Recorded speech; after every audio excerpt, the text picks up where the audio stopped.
સમયમાં અને હરિની કથા આ બે જીવનમાં સોંપડવું એ બહુ દુર્લભ, કોઈ ભાગ્યશાળી હોય એને પ્રાપ્ત થાય. બીજું મહાપુરુષે કીધું કે ભાગહીન કો નહીં ભલી વસ્તુ કો ભોગ, કોબે આવે કેરી તો કાગને આવે રોગ. આવી સભા હોય અને સંતોના મુખેથી જો સત્સંગનો લાભ મળે તો સમજવું કે આપણું જીવન આપણું ભાગ ખુલ્યું છે અને આપણે પરમાત્મા તરફ જઈ રહ્યા છીએ.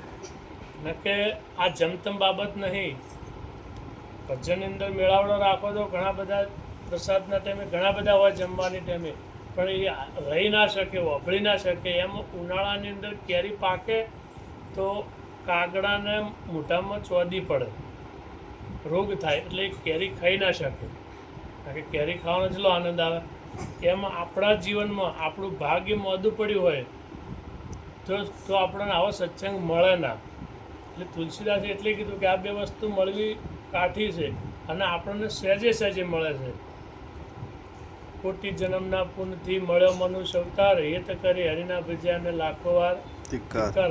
સંતોએ આપણને ધિક્કાર પણ કીધું કે જો આપણને આ મનુષ્ય અવતાર મળ્યો અને આપણે પરમાત્માનું ભજન ના કર્યું તો આપણને ધિક્કાર છે.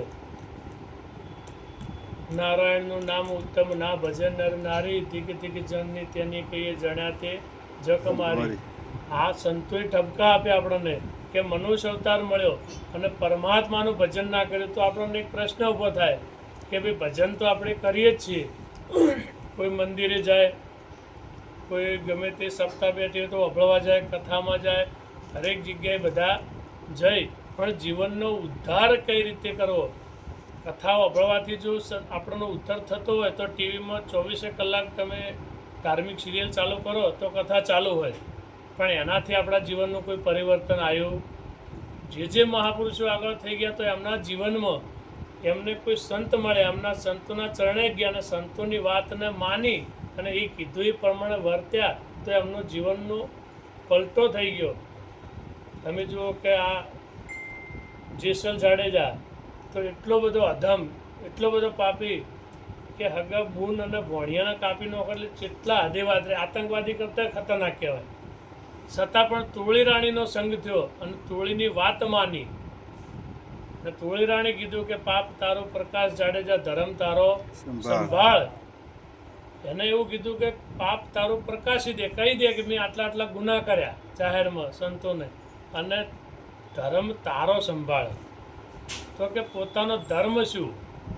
ગીતાની અંદર કીધું કે અર્જુન તારો ધર્મ શું છે? એટલે કે મારો સનાતન ધર્મ છે, કે સનાતન એ હું છું, તું તારો ધર્મ સંભાળ. પોતાનો ધર્મ શું? તો કે આ જે શરીરની અંદર જે જીવાત્મા આવેલો છે એ ફરીથી 84 યોનિમાં ના જાય અને પરમાત્માના ધામમાં સ્થિત થાય તો એ આપણો ધર્મ છે. આપણો ધર્મ માણસનો એક જ ધર્મ કે આ જીવનની અંદર ગુરુના ચરણોમાં જઈ તન મન ધનને સોંપી અને જે વસ્તુ યથાર્થ વસ્તુને જાણી લે તો એ આપણો જન્મારો સફળ થાય. ન કે માલુડી ચોજીતી ચોની સુલાઈ કોઈની ફોગટ ફેરો જાય આપણો. એટલે આપણને માણસનો અવતાર મળ્યો, બીજા કોઈ યુનિમાં ના મૂકતા માણસને બનાવે આપણને, મા બાપ દ્વારા આપણો ઉત્પત્તિ થઈ. તો આપણે પરમાત્મા તરફ આપણો લમણો થતો. તમે મહારાજ ઘણી વાર કહે કે ઊંઘે કોઈ વિચાર કર્યો કે ભાઈ હું રાતે ઊંઘું છું તો જગાડવાવાળો કોણ છે? આપણે એવું લાગે કે આપણે એલાર્મ મેલે એટલે આપણે જાગી જશે. તો ઘણા બધા એવા પ્રશ્નો બને કે તો કાકા તો ઊંઘ્યા હતા સવારે ઉઠ્યા જ ના. તો રામ બોલો ભાઈ, રામ. આવા ઘણા બધા પ્રશ્નો છે.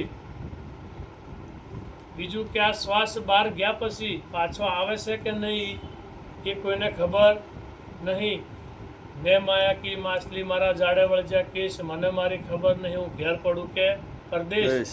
આ શરીર કઈ જગ્યાએ પડી જાય એનું કોઈ નક્કી નહીં. ઘણી વાર તમે જુઓ કે માણસ બધું જેટલો ઉદ્યમ કરતો હોય અને છેલ્લી ઘડી એનો પ્રાણ જતો રહે. આ કુદરતના હાથની વાત છે, આપણા હાથની વાત નથી. તો આપણું જ્યાં સુધી શ્વાસ ચાલુ છે, અને ગંગા સતી તો એટલા સુધી કીધું કે 21,600 કાળ કાશે પાનબાઈ, કે આ 21,600 શ્વાસ ચાલે છે 24 કલાકના આપણા શરીરની અંદર. તો એક કાળ ખાઈ રહ્યો છે, એક એક શ્વાસ આપણો તૂટતો જાય છે પણ એ ક્યારે પૂર્ણ થશે એને આપણને ખબર નહીં.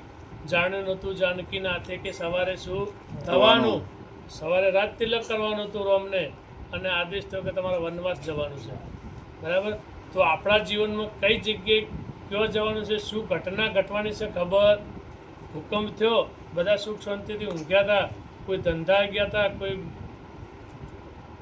બધી રીતે અલહવની કોમમાં વ્યસ્ત હતા, અને ભૂકંપની અંદર દટાઈ ગયા, કોઈને ખબર પડી નહીં.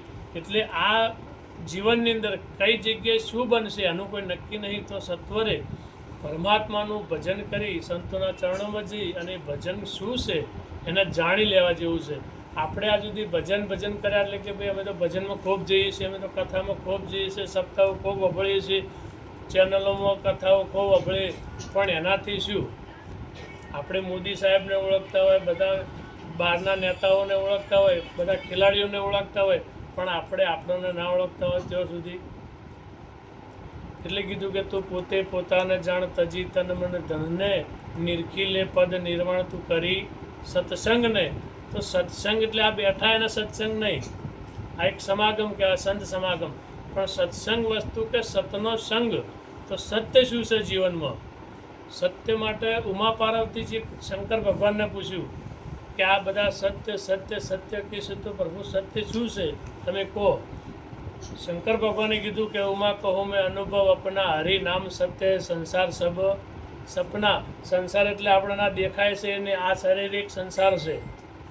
આ કઈ જગ્યાએ પડતો થાય, કઈ જગ્યાએ વિખરાઈ જાય એનું કોઈ નક્કી નહીં. તમે જુઓ કે ઘણા કમ્પ્લીટ માણસ હોય ને કે ભાઈ અમને તો હવે દેખાવાનું બંધ થઈ ગયું, આખી કોને ઓભળવાનું બંધ થઈ ગયું, જીભે બોલી નહીં શકતા. આપણે જો સુધી બધી રીતે આપણે ઇન્દ્રિયો કામ કરશે ત્યાં સુધી પરમાત્માનું ભજન થાય.